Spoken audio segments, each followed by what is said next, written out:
Howdy folks, Tex Grebner here with Tex Grebner Outdoors. Now who's ready for a little bit of storytelling? This story was told to me by a friend of mine, and I figured I'd pass it along down to you. After all, I'm a little bit of a tall tale myself, even if I don't much deserve it. But who's ready for some Tex Grebner Outdoors fucked up fairy tales? Now many years ago, so many years ain't nobody knows if this story's true or not. You can take my lying word for it honestly. There was 3 coon hunters sitting around a fire down in the timber in Arkansas. They had a coon carcass roasting on a stick over the fire and the green hide tacked up on a tree for the stretching to dry. And there was a couple of them having a chaw of tobacco and a third one having a pull off a jug of corn liquor for to keep the chill off, or so he says. Anyways, they was waiting on a dog to call up a coon so they could shoot the little bastard in the forehead with a .22 rifle, because back then a coon skin was worth a hell of a lot of money and he didn't want to fuck up the hide.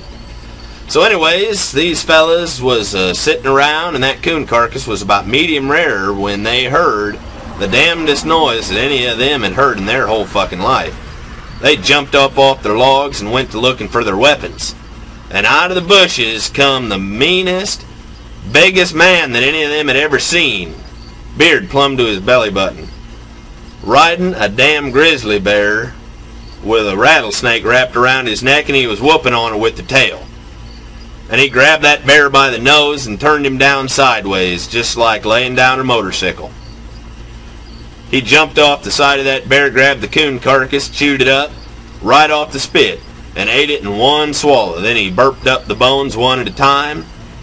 And then he grabbed the jug of corn liquor out of the fella's hand, busted the top off on a tree, and downed it in one swallow like it was just a cool shot. Then he grabbed a cigarette out of his front shirt pocket, wiped his mouth, snapped his fingers together to light a cigarette, and he said, "I hate like hell, fellers, to eat and run, but the meanest son of a bitch in all of Arkansas is right behind me." Well, he lit off on his grizzly bear, a whooping on him with the rattlesnake, and them fellers didn't stick around to see who that was.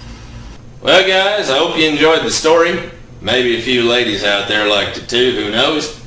But if you like these little folk tales told by me, I figure I can come up with a couple more if you want them.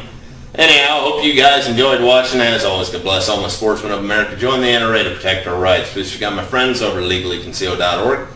Thank you very much to those of you involved in law enforcement and those who serve in the military, and thanks for watching Tex Grebner Outdoors.